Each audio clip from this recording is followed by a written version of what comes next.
build my gallows and build them high. Makes a long time climbing before I die. I want the chance to spit in his eye. Oh, well, they gave me balls, but I can see between to a dusty yard and a long gone green. They call that freedom, if you know what I mean. And I dry my sorrows, but the whiskey's gone. I'm sober as good. Hello, everybody. Welcome to Longbangers. This is episode 107. I'm Matty. I'm joined tonight by Craig. Craig, sitting with your Simpsons background. How you doing? I'm good. I'm happy and I'm sad. I'm happy to be back, and I'm sad to learn that this is actually Longbangers and not Shortbangers. I'm going to have to talk about Hibs because I've just been away for it. I don't have a fucking clue, so it's probably pointless me being here. But hey, I should point out when I said you've got a Simpsons background, I wasn't meaning like your parentage or that. I mean actually your Zoom background. Just unconscious folk listening to this rather than watching it. And we've got John on tonight as well. John, how you doing? Aye, I'm all right. It's a bit strange being on because I think most recently I've been on Thursdays. I've not made the Monday night one, so this is rare for me and Craig. It's good to have you both on. It's fucking roasting again though, the day. I can feel already the wee bits of sweat got in my eyes, so they'll start stinging halfway through. Have you got yourselves a drink to last the duration? I was going to ask. An invisible can, Craig. That's what happened to my glass as well. It goes invisible when you put it in front of you on Zoom because you've got a back row and a wee brew dog. I'm on the tenants. John, you've got your massive water flask, don't you? Aye. It's all part of the diet. I've got cans of Tennent's in the fridge and there's whiskey downstairs, but it's all empty calories. It's just a water pish. What's that? Just a water flask full of his own pish. I've got Tennent's whiskey in the cupboard, but all I can drink is my own pish. So I got a message for Colin just before we came on, so we knew he wasn't going to make it tonight because he was away on a wee family holiday, but he's just sending me pictures of the pints of Guinness that he's having, and I'm quite jealous because I've not got any Guinness, and now that I've seen one, I think I quite fancy a Guinness. But there we go. Anyway, right, tonight's show is a wee preview for the coming season. We will talk briefly about Arsenal and Wraith last week. That's not a preview, that's a review. And then we'll look ahead to our game in Europe on Thursday against St. Columbo, patron saint of private eyes. He wasn't a private eye, was he, Columbo? He was an actual detective. Patron saint of the... What are they called? Detectives. I was going to call them a directive there. What the fuck am I talking about? Patron saint of what? Aye, detectives. Columbo in New York. New York with a Bible. Hey, you get the fuck out of here. Hey, get the fuck out of here. So they're called Santa Columba. Colombia. FC Santa Colombo. Fuck me, right? I am never getting that right, so I will just call them St. Columbo and we'll just accept that that's who we're talking about. And apologies to any Santa Colombo fans who listen in. Santa Coloma. I'm not being disrespectful. I just have a shite memory. It sounds like a medical procedure. Coloma. It does, eh? So we'll look at that and then we'll talk about what the season ahead's going to look like. Some folk have sent some stuff into us to talk about, so we'll cover that. So first of all, John, you were at the Hibs Arsenal game last week. Hibs won 2-1, as we know. Well, what were your thoughts?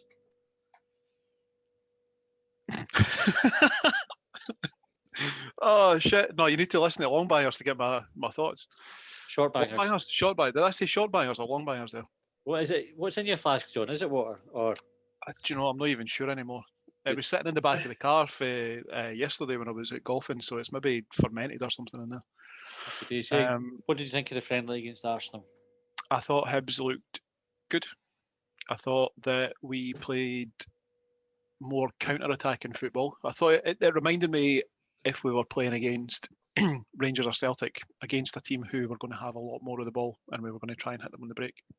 And we did. We did it really well. So Arsenal looked shit. Honestly, it's staggering how much money they have and they managed to field a team of just really, really average players. Like individually, like they might all be technically gifted and be able to do things with a ball that we could only dream of, but they were fucking bang average. Did you see the game, Craig? I did, yeah. What did you think? I Much the same as John, really, apart from the thought that,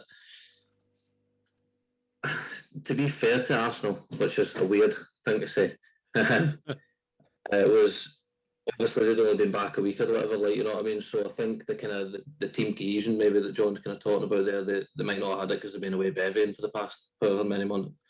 But you're right, individually you would expect a team like that to be able to outperform Hibs, no matter how long we'd been back for pre-season and that. But I think that I think the whole idea of it, if I'm putting myself in Jack Ross's shoes or Hibs' shoes, would be that it doesn't really matter how well Arsenal are playing. They're always going to have spells in the game where they're going to have a lot of the ball. They're going to be quicker. They're probably going to be more fit. And as you say, they're going to be able to do a lot more with the football than a lot of the Hibs, as in sort of like first touch and a wee bit of skill and class and all that thing, like, you know. But I think, like, for a pre-season friendly, it's what you want. There's no point in playing like loads of lower league teams where you could probably beat them 3-4 now. Like each time, like, you know what I mean? You need a team that's going to put you under a bit of pressure, and I think Arsenal done that enough for Hibs, for Jack Ross's liking, in the sense that he's probably got, as John said, that kind of counter-attacking practice in that he wanted, and the defensive practice. And in that case, and looking at it as a whole, I think Hibs played really, really well. You know, people were expecting, Arsenal. I read a few things where they were like, Arsenal with that shit, Hibs should have been banging in more goals. And yes, one of them was an accident. One of the goals was a goalkeeper accident, and one of them was offside. But I think Hibs on the counter looked really, really good, and defensively looked really, really good. So the result, I mean, it's nice to get one up, isn't it? And like off Farmers League and all that sort of business. But the result doesn't really matter. It's about what the team get out of it. And I think the team got a lot out of it defensively and counter-attacking wise. So, aye, good day. There was a bit of chat that somebody, when it was at 2-0 at Hibs, somebody started singing "It's Coming Home," which is the kind of banter you miss when you didn't get back to the football. Aye. I thought it was a good run out for Hibs. The result aside, right, and you obviously take a bit of confidence from it. But like you said, Craig, the Arsenal worked us, especially the second half. Like the changes that Arsenal made, and they went chasing, was to try to get back into the game. And they were quick and they moved the ball about. I don't think they were that bad. They just lacked a wee bit of cut edge. They definitely created chances. Hibs worked so hard. And see, for even for a fitness exercise, the amount of effort the players put into that game to make sure that they won it was massive.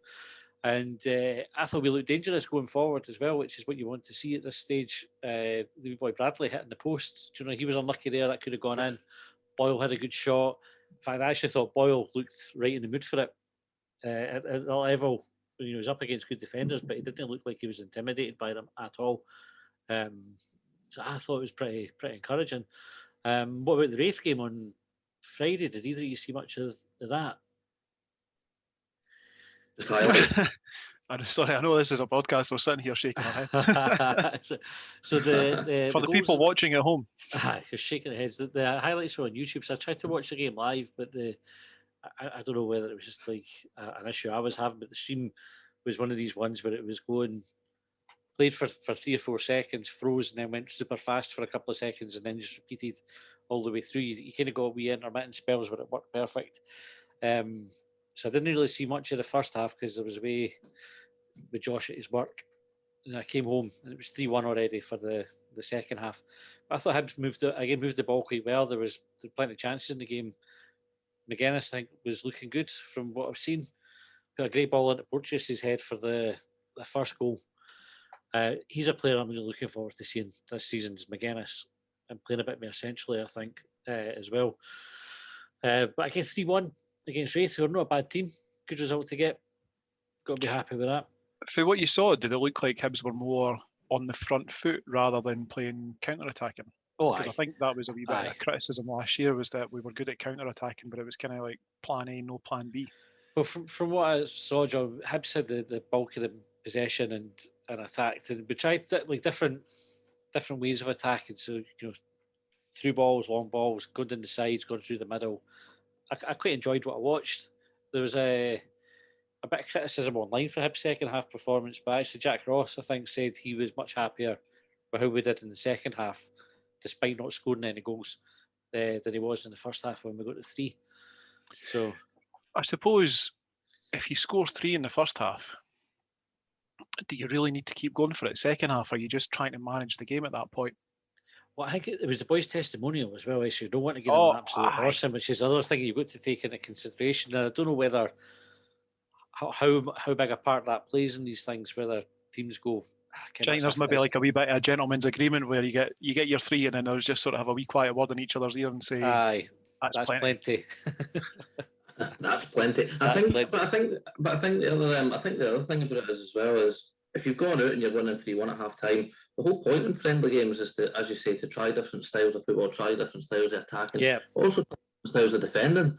Yeah. So, I mean, obviously, I can't really comment on how we played second half or what the formation was, and to be honest, I don't know fuck all about it. Just up. So even if I was, so we played 6-4-0. The keeper was out, but no, it's like I don't know. It was like it's one of these things where I think that maybe they go in at half time and he's like, right, you know what, that works. We're going to try something completely different because we've got 45 minutes to do it. As you say, it's a boys' testimonial. We've got Europe coming up. We don't want to be going out and blowing ourselves out. Like, you know what I mean? Maybe it was just one of those. And I never understand why people don't take pre-season friendlies for what they are. They're a fit. Number one, get your fitness up. Fitness exercise, yep. And try things that you've tried in the training pre-season against other teams and see how you work with it and how it feels to the players, because it's always going to be different against another team than it is your teammates who you will be. I mean, I'm no professional football, but I'm guessing if you're out on the field, if they manage to do an 11v11 thing doing it at East Mains or whatever, people like the opposing teams are going to be talking to one another and be like, oh, maybe we should be trying this, maybe we should be trying that. It doesn't really happen against other teams, and that does it, so I don't know. Friendly games, I mean, it's great to go out and win them all because, as you say, it does breed confidence in the sense, and that's what we need going into Europe. We've won 3 games, whatever it is, one of them being Arsenal. You do kind of go in with that kind of that background, like, oh, actually, we're pretty decent, like, and the thing for me that I've really enjoyed about it is we've not made many signings. The team's pretty much the same-ish. More or less. Doig and Doige were out. Sorry, Dougie Tripod and Doige were out. The only people that we've had really come in is McGuinness, Scotty Allen. The keepers have had a wee bit of a kind of shake about. Who, by the way, both of the keepers look class as well, which is a good thing. But I think the good thing for me that I take from it is without massive personnel changes, Hibs look like they're going forward, and that can only really, to me, be coaching staff and Jack Ross. And I hope that it is, because I think, as we were saying last season, a lot of the stick he was getting, I think, was probably a wee bit unfair. Mm-hmm. So to me, pre-season, I know it's only pre-season, but to me, it's looking good for Hibs. It's a fair point about the results. It's a funny thing though, because I think if we take a heavy defeat in a pre-season game, you're much more likely to say, just forget about it. It's pre-season, it doesn't matter, than if you beat Arsenal 2-1, where you go, that's a fucking great result, by the way, and you hang on to it. It's something that gives you confidence. It's like it's that balance here about how much importance you actually attribute to a result in pre-season, because you're right, it really doesn't matter whether you win or lose. It's not important. It's about the fitness. But there is definitely something about winning games that it's a habit you want to have. So it's good being in a position where we're coming out of pre-season going, our results were pretty good. I think we only lost to Accrington Stanley. Who are they? Aye, exactly. People were calling for Ross out. I think it was pretty funny cheek, that, wasn't it? Because we lost there 1-0 and then we drew with Stoke. Some of them were being serious, man. That was the point. That was the point where I nearly deleted Twitter. I was like, I can't take it anymore. There's still folk who are upset about the cup final, and I'm like, okay, each to the road. And fair enough. Like, it's worth trying not to be critical, because as a person, I'm quite good at just switch. When something happens, I can forget about it quite quick. There's times where things will bug me for fucking ages, but even like if somebody's pissed me off, I'm not somebody that holds on it till like the next time I see them, and I still think, oh, that person pissed me off last time. I tend to have forgotten about it quite quickly. There was this fucking going to the realms of talking shite, right? We did a mental health training thing with my old work, and with this woman in, and she was doing a presentation about resilience. I think that's what the topic was. And the example she gave was a gazelle, right? So you think a gazelle kicking about the Serengeti, right? So it's there with all its fucking gazelle pals. What fucking happens any given day? Fucking lion comes going, I'm going to eat you, you cunt. Comes fucking running after it. The gazelle literally has to run for its fucking life, right? So it's like bombing away. This lion's chasing it, trying to fucking eat it and kill it. This other gazelle mates are going, fuck a lion. They're all bolting as well, right? Nobody's helping it. They're all just fucking running. The lion, if it doesn't catch it, fucks off. That gazelle doesn't go like fucking, oh my God, what a fucking day. It just goes, fuck, I'm going to eat some grass again. And he just gets on with his day. And the message was like, you should be mere gazelle, right? This is like the thinking is like, bad things will happen to you. But it was a life threat. Like, you've not been chased by a fucking lion, just get on with it, put it behind you. And I was like, that's pretty good. I'm quite good at that anyway. Didn't really need the course, but it was a good analogy for me to go, I like that. And that's, so when the cup final happened and I was pissed off, and I let myself be pissed off longer than I probably should have about it. But now I'm like, fuck it, you can't do anything about it. You can't go back and change it. But we still, like on the Twitter account, you still get folk who are like, oh, I'm pissed off about the cup final, or they're hammering Hibs on their Twitter for what happened in the cup final. And I'm thinking, all right, let it go now. Life's better for you. Just let it go. Look forward to the new season. It could be fucking brilliant this season. What the worst thing about it though is, and the thing that winds me up the fucking most is the fact that Twitter isn't face to face, and when somebody puts something up like that, and then somebody comments on it like "shut up, man," or something along those lines, like, you know, and then it was just patter. Well, it was fucking shit. Like why are you still using it? Like, you know what I mean? Fuck off. I think what we need to do is listen to this back. We need to listen to this back, and we need to transcribe word for word Matty's description of the gazelle versus the lion tail, but and by then the way, tweet it out in a thread, word for word, and that will make people chill the fuck out. You can do that, John. I think I pretty much got it word for what the woman said. I've got a good memory for that. It's fucking life. So fucking lion cunts trying to eat Because it. people would compare us to the lion. Like, we should have been the lion that day, but I don't know. We came out with two broken legs. Do not matter. The lion gets on with his day as well. The lion goes, fucking hell, I'm going to be hungry later. It just gets on with his day as well. Chases one of the other gazelles. It goes to find something else. Can find something that something else is killed and has that. Because lions are hard as fuck. What I would say, right, and this is the thing, is folk are entitled to be pissed off for as long as they want to be. It's a total personal thing, and I tend not to get too hung up if folk are still. It's just, it's not me. That's why it's no. I struggle to relate to it because that's not what I'm like. But I get folk are passionate about it. Folk thought we were going to win, and I get why folk take it hard when we didn't. But when you're in the new season, you think, right, there's no point going on about it. Folk can't do anything about it. You can't go back in time and fucking play the game again. So all you do is, can we be better this season? And that's really what being a football fan's all about, isn't it? Like, putting all the disappointments behind you and looking forward to the next match. At least for Jack Ross, like, the heat's off him at the moment because he's beat Arsenal on that, and it's right on Edinburgh City Council. By the sounds of it. Yeah, by the way, get that siege mentality going. Hibs against Edinburgh City Council. I could back that more than I could back. We get right behind that. Yeah, back Hibs fans against Edinburgh City Council was a much easier battle to back than Hibs fans against Hibs. That should be a flag. Hibs against Edinburgh City Council. Just unfurl that. Can you imagine how much the buggers would try to shaft us if they knew that we fucking hated them? I mean, they must have an idea already. I think they know, and I think that's why they fucking shaft us continually, because they can't. Fucking Duncan sitting with his cardigan on in the council Mm. office is fucking wondering how he can get one up on the Hibs fans. But fuck you, Duncan. We're going to the game whether you fucking like it or not. Yeah, prick. The one comment I will make on it, and this is a sad act, to be fair, I'll put my hands up, right? If you're angry at the fact that Hibs are only getting a small percentage of tickets compared to, like, the rugby, say, right, I can get on board with that. Like, why rugby? Why is the tennis? I mean, obviously the rugby is different because it's the same council and it's the same area, right? But why are other people getting treated differently to football fans? I can get that, right? I'm not saying what you got to understand is Hibs will be fighting Hibs' corner. Hibs and other teams will be fighting to get full stadiums because it's income, it's revenue for them. They're they're not going into these meetings being like, oh, we'll just take what we'll get and we'll say that we're happy with it. Like, you know what I mean? They're going in there, they're being diplomatic about it.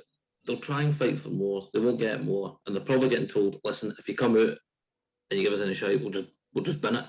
You know what I mean? So they'll take what they can get, right? So please just try and keep it away for the clubs, right?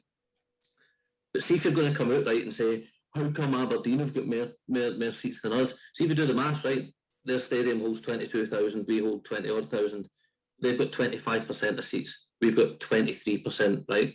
There's a 2% difference, eh? Let's just fucking wrap that pish. It's shite that we're getting. Well, you say that, but I think Aberdeen's capacity is actually less now. I think their official capacity used to be more. I don't think how much difference it'll make to your percentages, Craig. You'd be surprised to hear that I didn't do the maths, but it's fucking much a muchness. The thing I would say with the rugby as well, they're fair enough. How many did they get in there? About 20,000 or something? Was it more than that? 16,500. Mind those cunts had to watch rugby though. So every cloud, you know, every cloud. And hang about folk called Tarquin and Farquhar. Well, exactly. Right, Thursday night, John. We've got tickets anyway, which is the main thing. Got tickets to see us play St Columbus, Santa Coloma. Because I will be respectful. Because how bad is it if you see another team being disrespectful about Hibs? You think, fucking get the name right, you bastard. So, Santa Coloma. John, you've been reading up on them. What did you find out? I know nothing. I can't even do that. How your shoulders are at a complete slope there, Matthew. My house is subsiding with the fucking heat. I know their name. I know they're from Andorra. Yeah. And they seem to be quite excited to come and play Hibs. That's it. That's the extent of it. They put out a tweet which I think translated to the fact that they were going to play a big club like Hibs, and they were chuffed to bits about it. I think that was more or less the crux of it. I think we are justifiably strong favourites to win. Don't know much about Andorran football, but we're the seeded team, which normally is an indicator of who's favourites to win. So, Craig, can you see us having any issues getting past them? Following your kind of tact and giving them the due and proper respect that they deserve. It's a European game, eh? Every game's a cup game, innit? Obviously, you get the two legs, then you're whatever, but these like, how many times have we seen it in Europe? How many times have we seen it in stuff like the FA Cup and that, the underdogs and that? They do see the teams that they come up against as the big team. This is their one opportunity to go out there and show what they're made of, like, you know what I mean? So, how many times have we seen Hibs go into games where, you know, we're the seeded favourites and that, and we should win, and the arse is absolutely falling it is. So, definitely I think we should win. Yeah, I'm not saying that we shouldn't, we should, but definitely be careful around it and just be professional and not just, you know, don't take your foot off the gas as such. I think game plan is going to be the biggest thing. I think, did we maybe see it a bit with Lennon when we were in Europe, in the sense that we were good attacking, but maybe we were a wee bit too ballsy with it and just kind of kept going and lost a few cheap goals. And so I think go out there with a plan, stick to it, try get a few goals early doors or whatever, and then sit in. Don't try play any sort of flamboyant football. Don't try and walk away with 8-0, 9-0. I mean, if you do, happy days, but just play it smart and win the game. You know? I'm all for going for 8 or 9 now, but I know that I think that's what we'll get. But if it's on the cards, I definitely want to see us go for it. I've got their Wikipedia up, right, which is obviously where you can be guaranteed that it's factually accurate. So the first thing it says, not to be confused with UE Santa Coloma. So John, I know we talked before the podcast and we almost fell into that trap, where we started talking about UE Santa Coloma, and it was Craig came and said, "Oh boys, these guys are not to be confused with them. It's a different team, different team, John." And but they're all, hold on. It was a good intervention, Craig. But their nicknames, right? The nicknames are super, right? So the nicknames FCSC, Colomenx, Coloma brackets Dove, right? El Don, which is as good a nickname, right? El Don. So if you didn't already respect this team, their nickname is El Don. That is possibly the best nickname I've ever heard for a football club. The population Andorra is about 78,000, give or take, as Right. per their 2019 census. And they've got 2 football clubs there called Santa Coloma. Do you think Are we saying that Andorra lacks imagination in general? Well, do you think there's like an FC like colostomy bag podcast that's right. going on over in Andorra at the moment, that's looking at us going, oh, cabbage and ribs, cabbage and ribs, El Don, El Don, motherfuckers like that. Aye.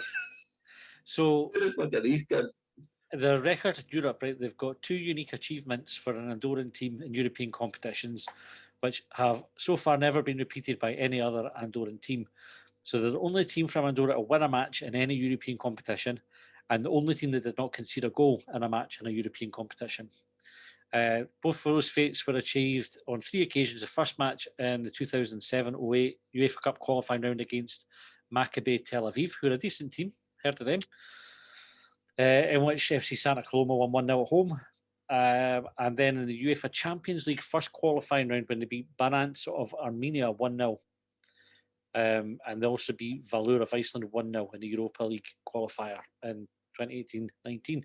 So I think you take them lightly at your peril. You look at what happened with Celtic got beat for that Maltese team, didn't they? Was that the Red Imps? Yes, the Red. That was Gibraltar. Gibraltar. So who was the Maltese? Oh, the Maltesers beat Hearts. Was that Birkirkara, yeah, whatever the name, something like that. They beat Hearts and knocked them out. They just beat them, but actually beat them in the over 2 legs, which is fucking superb. But it shows you why you shouldn't take a club like that lightly, because they'll be up for it. Score prediction, John? 3-0 Hibs. Comfortable 3-0. 3-0 Hibs. Aye, sorry, I just got a message off my neighbour here. Craig, what's your prediction? I'm just going to quickly you give us a prediction and explain you why. Read out this message? No, I'm not. It's just need to learn something. So, is this the boy next door that comes and like text you and asks for listen, he's a top boy. But Craig, you give us your score prediction and explain it a bit, fill it in, and I'll quickly reply as you're doing it. I'll look like I'm nodding and pretend I'm listening. I might make a verbal nod here and again, but actually what I'm doing is replying to a message. So, just what's your score prediction, mastery Craig? of your text response. Aye. My prediction is 9-0 Hibs.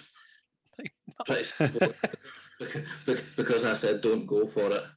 Play it safe. I think Hibs are going to go out and give us an absolute fucking wild performance.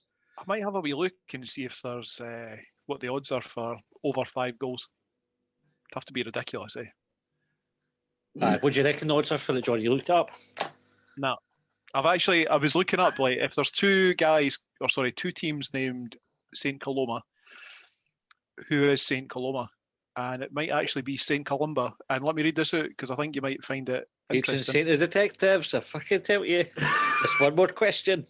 Columba was an Irish abbot and missionary evangelist credited with spreading Christianity in what is today Scotland at the start of the Hiberno-Scottish mission. Oh, yeah, boy. Well, there's a wee link there between the 2 clubs. There is. It's a tenuous one, but it's there. But we know that's not true. Tenuous. We know that's not true because we all know he was a Mac wearing cigar smoking detective in New York or somewhere similar. So, anyway, right. That really, the game, I think Columbo's a heavy. The game on Thursday marks the start of the season. We've not got our first league game until 30th of July, which still isn't far away. 1st of August, is it? Oh, John, you're better than me. Motherwell on the Sunday. And it's a televised game. So, is it Sunday, Saturday? Fuck! It's the Sunday. You're right. The 31st. Yeah, that's right. So we asked some listeners on Twitter earlier on to give us their thoughts on what they'd like us to discuss on the previous show tonight. So Matt Reedy was the first person to tweet in. He said, how will we announce Jason Kerr? So if you imagine for a minute that Hibs had signed Jason Kerr, how would you do the signing review? think Hibs are going to do it. I think it would be like a gender reveal with a massive explosion. And just have them kind of coming out like stars in your eyes, but through all the smoke. Aye. So like the tunnel at Easter Road, you know how they've got that sort of canopy thing? Just have like streamers and fireworks and smoke bombs, you name it. But with a warning as well that you can't bring smoke bombs to the game. Aye. Do you know the old party trick? You know the old party trick where people put a condom over their head and blow it up with their nose or that? We're going to get to like put it over his head, blow it up, but it's got like green confetti in it, and then we'll have like Sir David Gray knock it off his bonds and there's a Hibby. That's quality. Aye. How would you have Hibs announce it? So I would do on Thursday night, right? Yeah, and we know the half-time activities. So I don't know, did they have half-time activities at Arsenal? Was there any wee kids out in the pitch or that? Normally it's half the stadium going home. Aye. Well, when that's allowed again, right? When we're allowed to have local clubs come and play in the pitch, and then when Sunshine comes in and goes in goals, Sunshine the Leaf Links, and all the kids score goals past them, right? Lets a couple in fact, stops them all, right? And all the kids are going, oh, fuck, I've missed my chance. You bastard Leaf Links, you've stopped all the goals. And then he takes his head off. It's Jason Kerr goes, haha, you cunts are going to stop a load of more goals. I'm your new centre half, like that. And everybody goes fucking wild for it. That's how I would do it. And the kids are not greeting anywhere. They're like, yes, this is the best day ever. What would be better? What would be better if he was showing us some of his flight tackling and he was like wiping kids out too? Like parents having to be restrained like by the steward. Where they're doing the half-time run for the halfway line, but they're only making it to like just outside the D and getting snapped.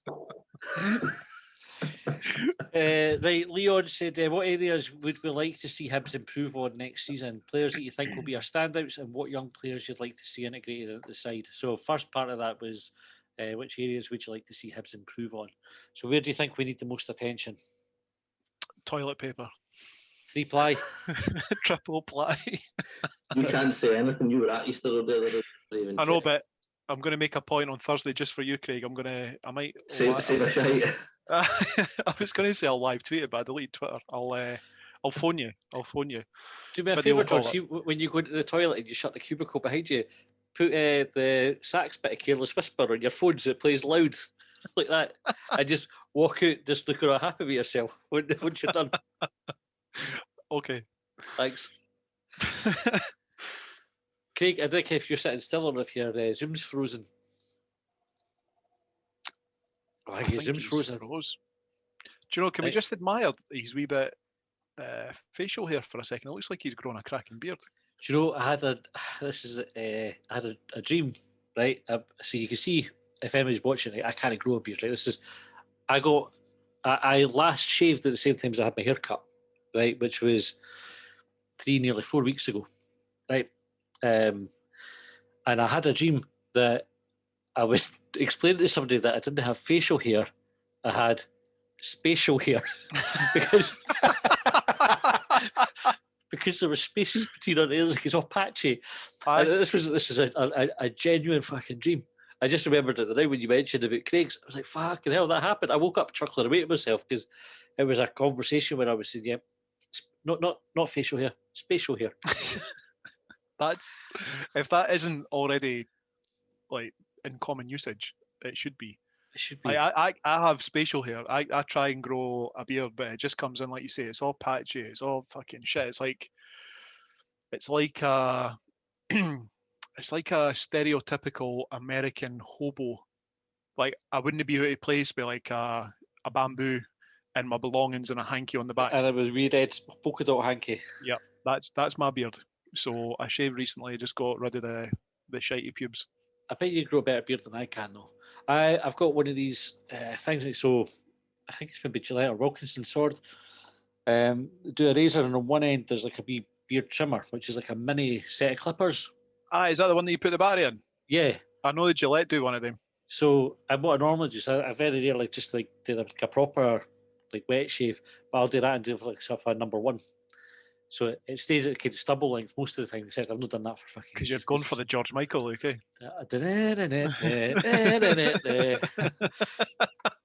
So I had planned on calling tonight's one and dropping in at some point, tonight's episode, OnlyFans, right? Because I figured that'd get loads of views and stuff, right? OnlyFans, every cunt goes fucking daft for that. All the perverts.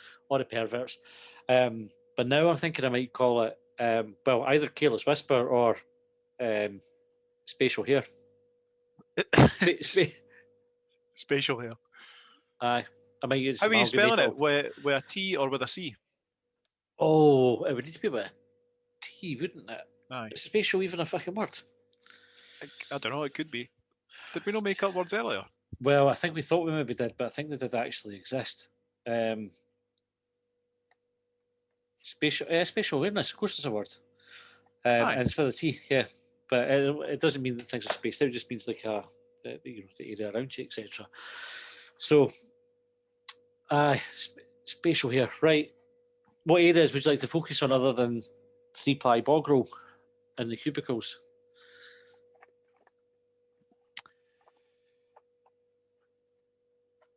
I think we could still do with another defender. I think we've got plenty of coverage at left back. I think we've got cover at right back, and we're a bit versatile there with McGinn and Cadden, depending on how it is that we're going to play. Over on the left is obviously Dougie Tripod, and you've got the ever-present, forevermore Lewis Stevenson, 500 and fucking however many appearances and counting. Man, in a match against Arsenal, by the way, and he was fucking superb as well. Should point that out. But centre half, I think maybe we're just missing a bit of competition there, or even just a youth player coming through. And I think it was it the boy? It wasn't Ethan Laidlaw. It was someone else. Was released recently, or he was signed by. Who was it? He was signed by. Can't remember. But I thought he was one that had been earmarked as coming through. Aye, there's the insight you're looking for. Was that boy? What's his name that was signed by that other team? Yep, him. That's why we're seventh best. Seventh best. I can't remember. It was someone we had someone on we interviewed someone, and I can't remember who it was. It was maybe even Graham Matthew, and he mentioned someone's name on that podcast, and I can't remember what it was. No, I can't. He was signed by someone recently.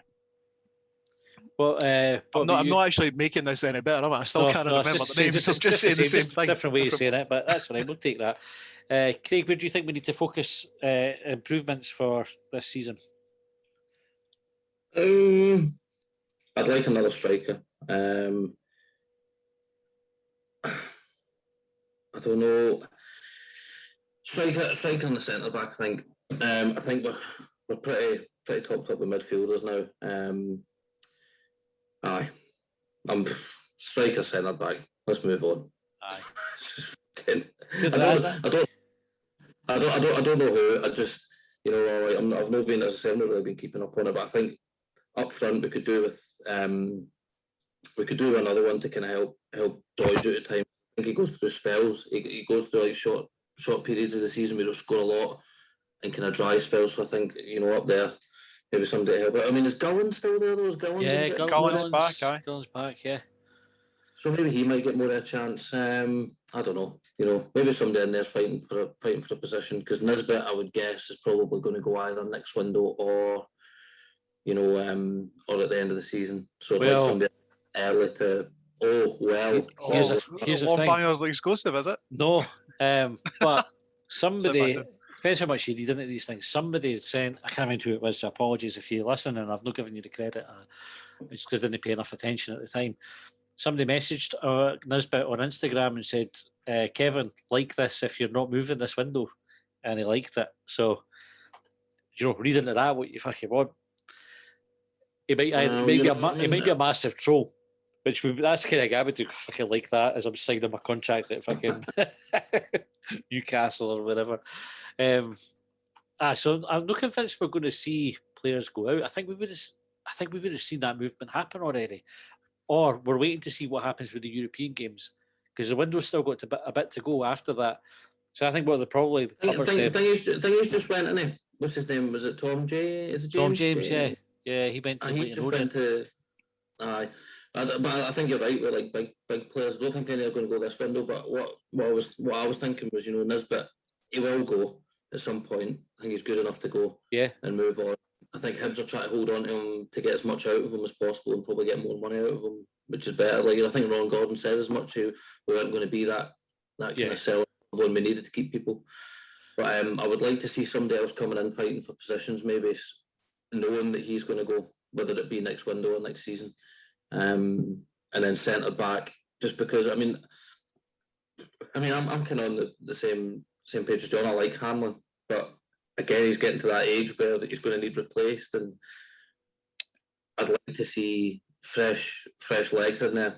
Aye. And I think so. There's been hype around Porteous from down south in certain places. And again, I don't think he's going to go this window, but he's another one that could be out the door. And I don't want to see Hibs in a position where big players end up leaving, and we've not made the movement early enough. Aye. To a comfortable transition. I think it's a tricky one for Hibs, because on the one hand, right, so two things I think I'm mere just thinking about this as we're talking about it rather than something I've given a lot of thought to. But I think the try to get qualified for the group stage is a priority for Hibs because of the money that brings in. So I think we're reluctant to sell until either that's out of the equation and we're out, or we've done it. And then if we've done it, I think we'll be more prepared to let players go, because we'll know we've had X amount of £1 million coming in from the Conference League. Then you can sell Nisbet or Porteous or Doig or whoever it is that goes. But the money that you take in for them, we talked about it before, is you can use that money to then go and buy a really good fucking player to come in and replace them. Whereas if we try to sign now, you've not got the same reach. You've just know you can't buy as good a player now. So if you look and say, well, we're keeping our team together for now, and that's a priority until we can, whether we're through into the group stages or not. And once we know that we're either in there or not in there, that's when you can really start hammering the transfer activity in terms of selling players and bringing players in. See, if you make the group stages, though, why would you know? Why would you then be looking to offload or accept offers rather from? You can maybe then. Got you there. It's the same logic applies. Maybe what you do is you say to Nisbet or Doig or whoever, stick around for this season. We'll bump your wages up till the January window or next summer, where you can go for bigger money. But in the meantime, you're going to be earning more while you're at Hibs. It's a wee sweetener for them. So you do something like that, so you keep your team together, or you try to improve. Aye, I was thinking that if you're good enough to get to the group stages, you want to have your best players to go up against the teams you're going to be playing with. But also, the sweetener doesn't have to be money. The sweetener could be you're playing in Europe for Hibs. There are going to be plenty of people I was thinking something different. Who are now going to see you, like possibly, like, because all these things would seem to add value. So, like scoring in Europe, scoring internationally, they are things that put money on the price tag, which is all good for Hibs. And sorry, not just good for Hibs, but good for the player's career as well, and their earning potential. Correct. Right. Who do you think will be our standouts this season? Who are you tipping for Hibs start? Doogie Tripod. Yep. Scott Allen and Daniel Mackay. So the wee boy Mackay excites me because he's does he give you a wee semi, man? Oh, he does. He does. He's fast and tricky and direct. I fucking love players like that. Like Boyle, I love watching Martin Boyle because he's like that. He's fucking head down, run. Sproul was the same. I love players like that. Funnily enough, Mackay wears 17, or he wore 17 against Arsenal. Yep. That was one of the things that I thought about was Sproul, but like not as fast, but he looked all right. Yeah, good wee player. I think he's a good shout. McGuinness remains my tip. Kyle McGuinness, I think this is a huge season for him. I thought he would have done better last season than he did. He would admit he had a disappointing season last season for a whole number of reasons, basically. Injuries and illness, wasn't it? But remind me, did he miss pre-season instantly? What's that? Did he miss coming on and getting cards? Aye. Did he miss his pre-season because of a cruciate injury and there was COVID and other stuff going on? So I wonder how much that. He missed the start of the season at St Mirren, came to Hibs, missed the start of the time at Hibs through injury as well. He played maybe the first couple of games, but then was out again. And he just never really got going. Whereas I think he's a cracking player. I think Hibs were right to spend the money on him. I think he's one of these players that will have like a second season where you go, fuck, that's why we spent the money on him. And then next again season, we'll be doing our best to hold on to him because other clubs will undoubtedly be sniffing around him. So he's my prediction for it. Right, Bruce said he'd like us to be talking about transfers, but seems quiet on that front at the moment. So we probably have covered that with what we were just speaking about there. The optimistic Hibs, who we should shout out, is about to launch a podcast as well. So follow at optimistic Hibs on Twitter, and you'll get updates on his podcast when it comes out, which will be Hibs related as well. Good luck with that.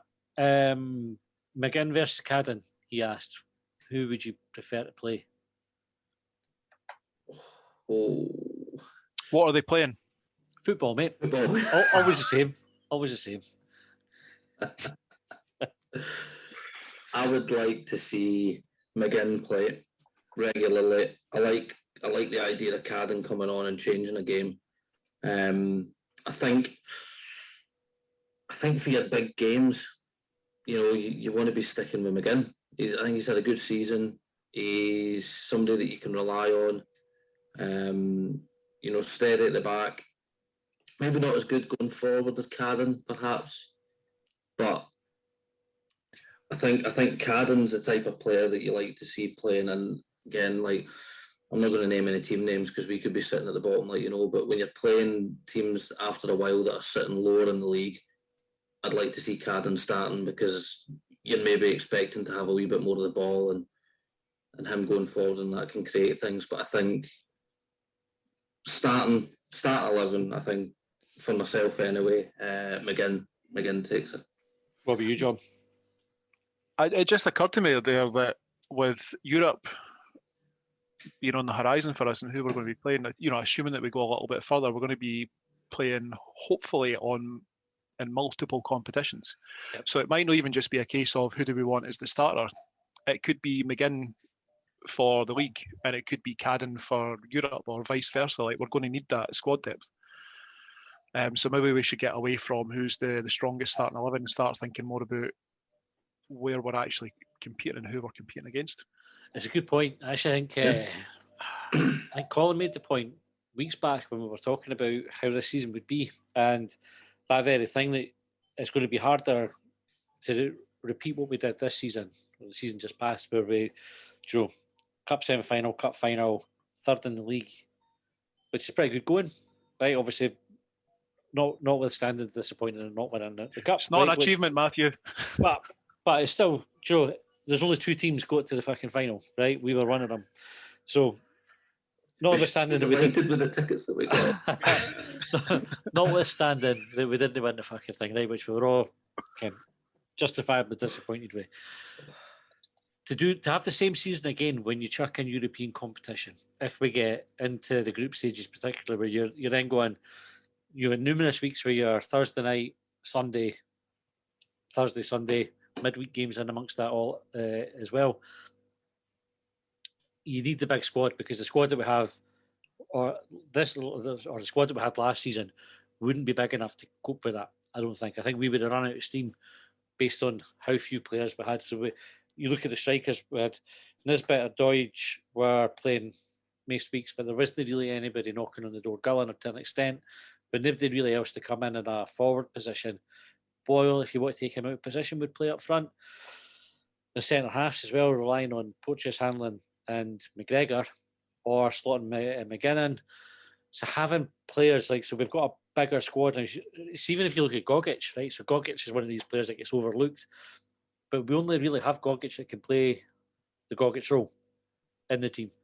So when Gogic was missing, we struggled defensively to shore up the midfield because we didn't have anybody like that. We've now got Jake Doyle-Hayes in, so you've got two players that can do that holding midfielder role.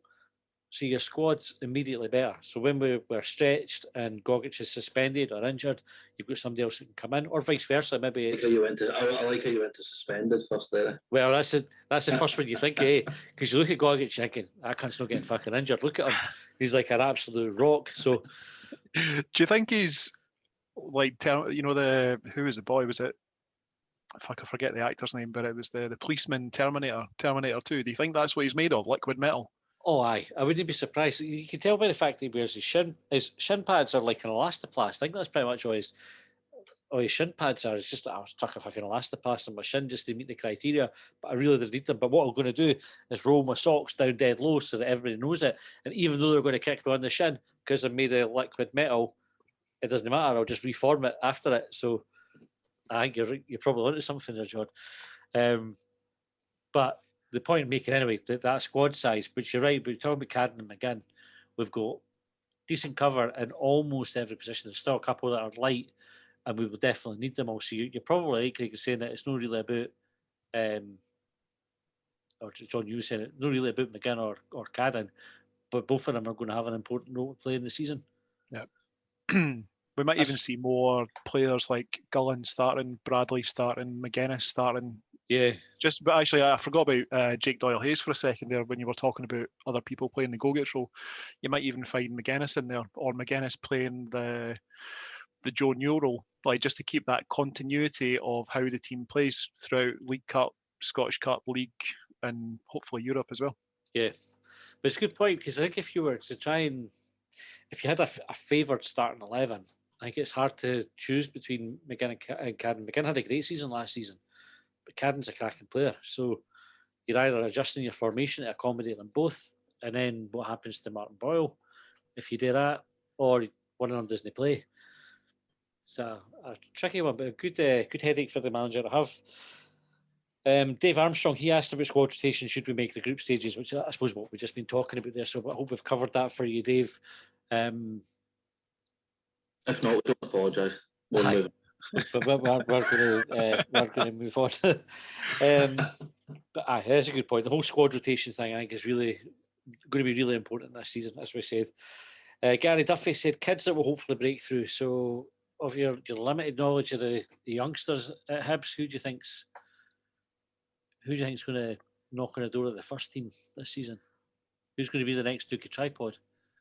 It might be outrageous, but we saw him against civil service strollers, but I wouldn't be too upset seeing Josh O'Connor make the step up.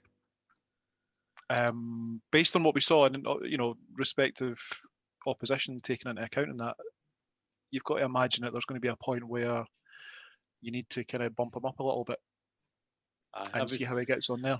For that group, certainly for that game, he would have been my tip for it. But Bradley has done himself no harm in pre-season, so he got a goal against Wraith, hit a post against Arsenal, but he's not looked out of place when he's come on. So he came in. There's another player, and I confuse the two of them, but there's Bradley, and there was another boy, I think, went out on loan to an Irish side last year. What was his name? Paddy. No idea, Jeff. No idea. I can't remember. There was someone that came on during the game at Easter Road last year, and I can't remember if it was Bradley or the other boy. But no, whatever his name is now known as Paddy. I wish I could. I'm like I've already pointed out, I have a terrible memory for things, John. But I kind of play what you mean. I just kind of think his name off the top of my head. There'll be somebody shouting at this now, going, "That's fucking this person, you're fannies," and you're right, we are fannies. Paul Mackay said, "Do you feel we're still a little light in the striking department, even though we have Jamie Gullen and another two young lads? Also, maybe a little light in defence, where we maybe need a big horrible bastard to boot everything." Aye, on both. Aye, that's. I mean, I think we've kind of touched it. The striker is probably the priority for me.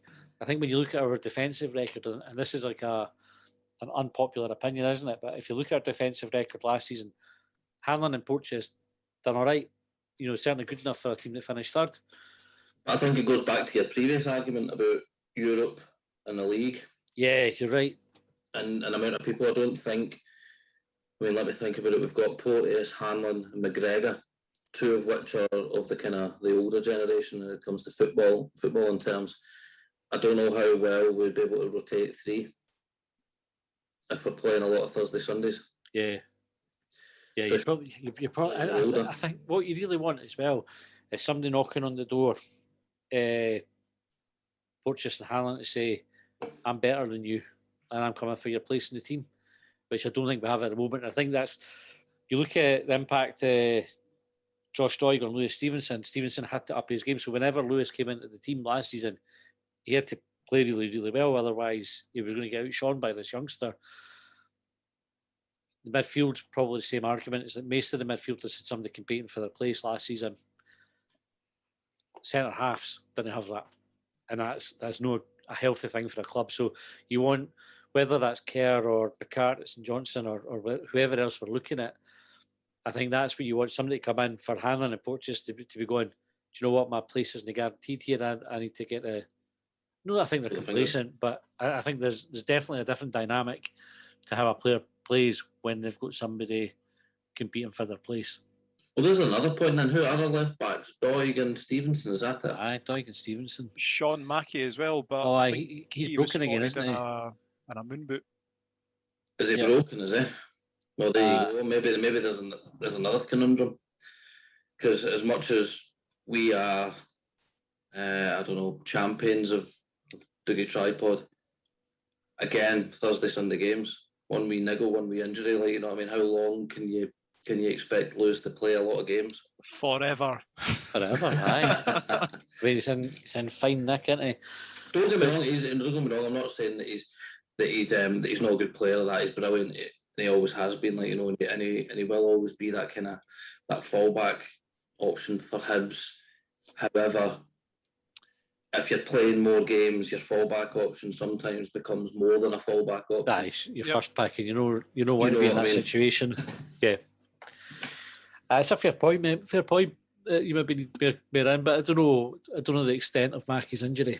So hopefully that's not too severe. Because again, Mackey's one that gets overlooked, but I think he's always had a wee bit about him that when he's been fit, he's looked all right when he's come in the first team. Maybe definitely hasn't had the same impact that Dougie Tripod has, but he's been all right when he's played. I think there was a point last year, might have been towards the start of the season, where Dougie Tripod was number one and it was looking like Sean Mackey was number two and Stevenson wasn't going to get a look in. And then, unfortunately, injuries befell Sean Mackey again. Aye, hope he gets fit soon. Aye. By the way, the name that I was thinking of that I couldn't remember, it's Ryan Shanley. But while I was trying to find that, I stumbled across Josh Campbell, who played against Arsenal. He was on loan last year. He's back in. Hopefully see a bit more of him. Paddy Shanley, that's it. Paddy Shanley.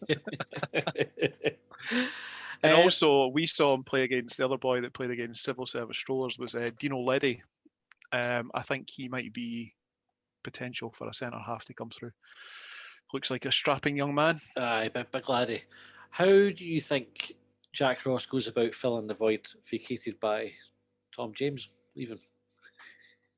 I think he maybe goes back to just, Tom James has left and he goes back to looking through his issue at Heat magazine or something. Which one was he again? Right. No, it would be right funny or stupid or that, right? I seen it on Twitter and that's why I brought it up, saying Tom James has left, right? Who the fuck is Tom James? I can't remember. So, what was his last game for us against Celtic in the semi-final? Just when Heckenbottom, I can't remember if he played after that, but he had a torrid time. I mean, he looked like did he come in the same time as Joe Newell and that, did he? Yep. Same window with Josh Fella. Right. And I thought, so his debut was against St Mirren. Was he not like the out of the three of them or whatever? Was he not the one that we thought was all right? So he was. Nah, I don't think anybody ever. Nah, I don't think anybody ever was sold on him. But he had came a reputation that Premiership clubs had been looking at him, and it was quite like a bit of a coup to get him, and it just fucking wasn't. He just was. He was like one paced. He couldn't defend. I mean, that game against Celtic. I mean, you actually felt sorry for him. You go, fucking hell, the manager should really be making a change here and helping this boy out because he's getting absolutely roasted. And I think that might have been the last time he played for us. He maybe played a league game or something after it before he dropped out the team and then got put out on loan. And you could tell how far out of it he was, that as a new signing he was farmed out quite quickly, and he never troubled us again. Never came back. And came on like on this podcast. We're no ones to slag off players. But he was like Josh Vela. Josh Vela came in was shite and then left. Tom James just kind of stuck around a wee bit longer because he was, out on loan to teams. But Joe Newell never exactly won the fans over when he first came, did he? No, he needed no. He needed And I mean, look at him now. Heckenbaum to go and to get him played in the middle. Yeah. So maybe it's one of those things where maybe it's just the wrong group of signings in the sense that they wouldn't have worked in the team. Maybe the individual players would have been all right, but it just didn't. It's maybe an odd thing to try and give the club credit for. But you mentioned a couple of players there, James and Josh Vela, who the club moved on when it became apparent that it wasn't working out for them. Yeah. But the players that they've held on to kind of gives you a wee bit of hope about, some of the fringe players like Dre Wright, for example, that they haven't farmed them out. There would have been opportunities up until now to, transfer window I think is now open. Yep. And they haven't. Same with McGuinness. Like, these guys, they're still in the squad and they're still playing their part. Aye. I do trust that the club can redeem these things. It's something I said for a wee while, that I think we've got good people in the club now to do these kind of things, which is why our general success rate with signings has been better recently than it has been since, pre-Alan Stubbs. Pre-Alan Stubbs, our signing policy was fucking pish. Since Stubbs and Dempster kind of got to sort it out, we've been all right. We have had a few bad signings along the way, but no many. There's plenty of good ones to point to. It's always going to happen. Of course it is. Aye, of course, because of the budget that we have, you can't guarantee any signing. And actually, even if you look at, like, Josh Vela was player. Who did he go to? Shrewsbury? Yep. He got their player of the year, I'm sure. Like, he's not a bad player. He came having built himself a good reputation. It just didn't work out for him. You can't really legislate for that as a recruitment department, that if a player comes and just, for whatever reason, doesn't settle or it doesn't click for them, the key thing is you move them on quickly, which is what we did. Anyway, right, so all the best. All the best. Aye, all the best. I wouldn't wish him any harm. So all the best. When you are thinking about this season, then, John, what's your optimistic prediction, and what you think will happen prediction for the season? Optimistic. Third again. More European football next season. What I think will happen will be top four, and we'll be there or thereabouts. It'll be navigating that tricky bit of European football to begin with, retaining the current squad and trying to progress on the various competitions, because that's where I think most Scottish clubs that have ever finished third and have proclaimed themselves the new third force in Scottish football, they've always fallen away because of precisely those things, not being able to retain their squad, not having the same squad to compete in Europe and, the various competitions. So, in Touchwood, I think Hibs are doing the right things about that so far. Like, just when we were going through the players' names there and some of the youngsters that are coming through, we actually do have a bit of depth there, which is surprising when you think about it.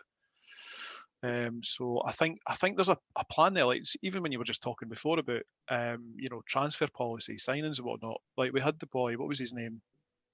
Fuck, I'm having a shocker for names tonight. The boy that came in,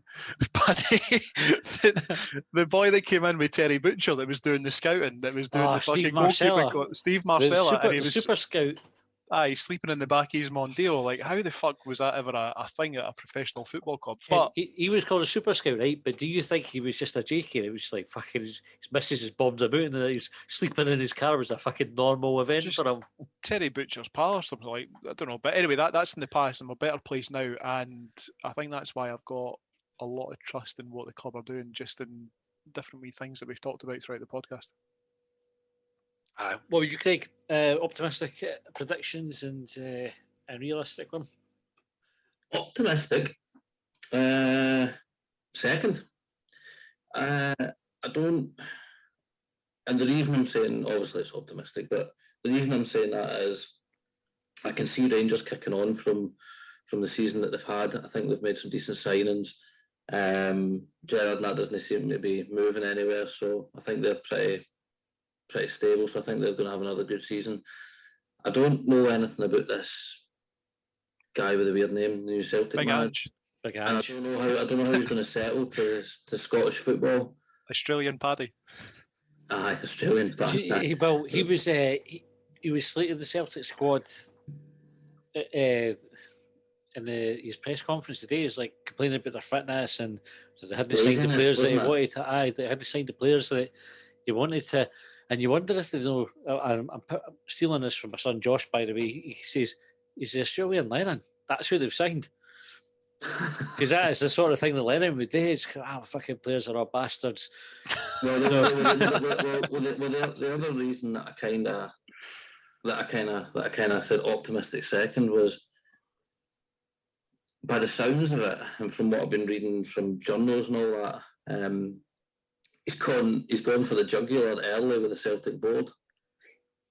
And I mean, I don't follow Celtic that much, but from what I'm reading and from what people are saying, that Peter Lawwell and that doesn't really take kindly to that, like, you know. And if you see a Celtic have a kind of halfway through the season manager change, all shit could hit the fan. Like, you know what I mean? Hilarious, eh? It would be hilarious and it'd be perfect, because I think Hibs are probably the best placed team. I don't want to jinx anything, but I think Hibs are probably the best placed team to pounce on that. So optimistic second and making the group stages and that. Realistic, again, kind of John, top 4, maybe top 5. I think if we have a decent run in Europe, it will really affect the league, unfortunately. If we get papped out of Europe early, if we manage to keep players, I think we'll have a good league. So it's one of those things. But as long as we finish above Hearts and have a couple of good European nights, I can really give a fuck. My optimistic one. So obviously you want Hibs to finish as high as possible. So optimistic, I think, is repeating third, notwithstanding Celtic having a collapse, or even better, Rangers and Celtic having a collapse, because that would be the fucking utopia. Ideally, Rangers, just as the season's about to kick off, some country down south goes, we'll take Gerrard. And so they're, just as they're about to go into the season, there's this huge disruption. And they're all like, oh, fuck. And then they hire an absolute... Neil McCann. Aye, they hire an absolute buffoon. So they fall away, and then the Australian boy at Celtic's a total disaster as well. And then we get like a good run in. Now, Kent Hibs will probably still finish third, right? But that would be good. But also, there is a wee bit of me that quite likes it. This, again, was a conversation I was having with Walkman on Sunday. I quite like the idea that we get to the last game of the season. Hearts have struggled again all season. They're sitting bottom. They're 2 points behind St Mirren, who they're about to play in the final game of the season. And fucking lockdown happens again. Right? And it goes to points per game, right? But because the season's nearly finished, Hearts are still maybe 0.5 of a point away from fucking St Mirren. Right? And if that game had gone ahead and Hearts had won it, or even fucking drawn or whatever, so let's say a point. Put a point, and the point's different. The game doesn't go ahead. The season's called, and the Hearts get relegated in exactly the same way that they got relegated last time. That would be fucking... That's about as optimistic as it gets, notwithstanding Hibs' successes, which are priority number one, always. But assuming we win a cup, right? That's my optimism. Win a cup, third place, Hearts to get relegated in a hilarious fashion. Or just not even for the season to end prematurely, just for them to go shite all the way through the season, getting pumped left, right and centre by everybody in their ante, and then finishing bottom of the league and having no complaints about it because they're just fucking pish. Keep talking, Matthew. My realistic expectation is that I think probably the stretch of Europe will have an impact. I think we'll probably finish fourth, and I think we'll be semi-finalists in the cups. I don't think we'll get to the final. Oh, cups! I never even thought it. That's what I think will happen. I think we'll go to Hampden once. I think we'll definitely have a Hampden trip, unless we get a kind of shite draw. But I think I said loads last season that Hibs were in a good place when we went into games. We had a good level of play that most games we looked like we could win. And obviously, when it went wrong, it went proper wrong. But I think we'll be better equipped at that this season. I'm looking forward to it. Can't wait for Thursday. Thursday can't come quick enough. Competitive football, hopefully a wee bit of singing or a few good shouts for the stands. It'll be great. Aye, can't wait. Sandwiches all around. Aye. We're both drawn up in the West Upper, aren't we? But we're at different ends of the ground. I think you're down section 2, I'm in section 14. The beauty of the auto assign on the Hibs website. Just fucking put me wherever you want. I don't care. As long as I'm there. Folk had trouble with it, and I feel bad for the people who did have trouble with it, because clearly there were some issues, but my experience, it was a fucking breeze. I'd taken taken Sophie at our pals, come home, it was 2:45, 10:03, just opened up to see if the queue was available. Yeah, went to buy tickets, got a wee thing saying put your email address in, it'll tell you when you're placing the queues ready. Did that, got an email a couple of minutes later. Well, actually, it was about 2 minutes past 3, got an email. Logged in, did find my tickets, chose the stand I wanted to be in, 2 came up, bought them. The whole thing took a minute. Maybe you're lucky. And I wasn't even having to sit looking at my phone to see where my place in the queue is. It was just, here's the email, in you go, done. Could not have been fucking easier. And I'm reading and seeing, obviously something went wrong for folk that they had a hard time with, but for me it worked great. I would give Hibs loads of credit for it, for my own experience. Obviously can't speak on behalf of everybody else who didn't have quite as good an experience. I put a wee tweet about it. I mean, I never went and tried to get the tickets. I've never been able to renew this year with the work and all that sort of business, unfortunately. So really, I probably don't have any kind of real say in it. But the fact of the matter is, at the time, there was 2,000 tickets getting put up, and we've sold over 10,000. There's going to be 8,000 unhappy people, roughly. Yeah, this is true. You know what I mean? So it's one of those things. I know it's upsetting. It's been a while, but I mean, one thing we've not even talked about, and I know, to be honest, I would say that I would know if you've talked about it, but I've not been listening to the podcast recently. I've been really shambles. I should be sacked anyway. But look at all the good things Hibs are doing. Look at the new media team and that, right? I mean, the stuff that the Twitter's been putting out, at least, has been tremendous. Like, you know what I mean? The club is definitely going in the right way. Why are people still endlessly dripping? Like, you know what I mean? Just have a rest, man. Aye, it's a new season. That's it. Time to be optimistic. Let's get in about this. Everybody get behind it. It could be a fucking brilliant season. I go into every season thinking that this could be our year. And you're full of optimism at this time of the season. I'm so excited for that. I'm so excited for it. Full stadiums are coming back at some point. They've got to. August, they're reckoning end of August. So like it's happening. It's happening. And by the sounds of it, the teams that we could be playing in the next round or whatever are green listed areas or whatever the fuck they're called. You know what I mean? You could be going on a holiday to watch Hibs abroad. Like, you know, it just... Oh, aye. Time for everybody to get behind it. That's it. Get the excitement building for the new season.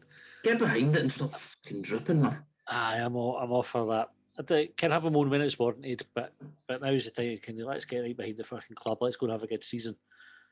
Definitely be getting behind them on Thursday night. Cannot fucking... And big up the media boys, by the way, because that's not just a wee kind of off comment I've put in there. It's been brilliant. Aye. The Hibs have been putting out recently has been fantastic. Whether it be the highlights where they talk about the game, or they're talking to the players, or just like, you know, little kind of behind the scenes and all that. I can't remember what the boy's name is. Oh, please tell me when you... Ben Jacobs, I think was his name. Aye, no, actually, he said he's going to come on the podcast. I'd emailed him, you'll look in this, but I'd emailed, he'd posted on Hibs.net to kind of introduce himself. So I'd just dropped him an email saying, by the way, do you want to come on the podcast and introduce yourself? So we'll arrange that soon. We'll get the boys on and talk to them, see what their plans are for Hibs. Right, that's our season preview done. We'll be back on... Oh, right, here's the thing, John. Short Bangers, we normally record on Thursdays. Where are you going to be on Thursday night? I'm going to be at Easter Road, Matthew. It's going to be hard to record it for Easter Road, isn't it? It's going to be tricky. So we have two choices. Well, we actually have three choices. We could do it late on Thursday night, right? Which is one. Kind of how hooked you'll be able to be then at the end. You could do it on Wednesday night and do it early and publish it on Thursday, or we could do it on Friday and make people wait for it. I can't do Friday. Right. So Friday late Thursday or Wednesday. Yeah, listen, just because I can't make Friday or whatever doesn't mean that you can't get Colin, Craig, Brian. Colin's on family holiday. Brian might show up for wherever he is. There's no show without punch, John. So But also, if anyone else wants to have a crack at short bangers, I'm no precious. Well, this is true. But Thursday availability would be... What's Kaiser Soze up to? Well, we can ask Kaiser Soze. He's not been on for a wee while. Anyway, have a think about it, John. See if you've got a preference. If you can do one of those things, we'll do it. Anyway, that's for us to sort out. I think we're talking about it while we're recording. Thanks for listening. We'll be back at some point with Short Bangers, so send your questions in. I've already started a wee Twitter bookmark page for that, so don't have to wait for our tweet asking for questions. Just get them in whenever you fucking want, and we'll save them all up. Right, thanks for listening. We'll see you next time.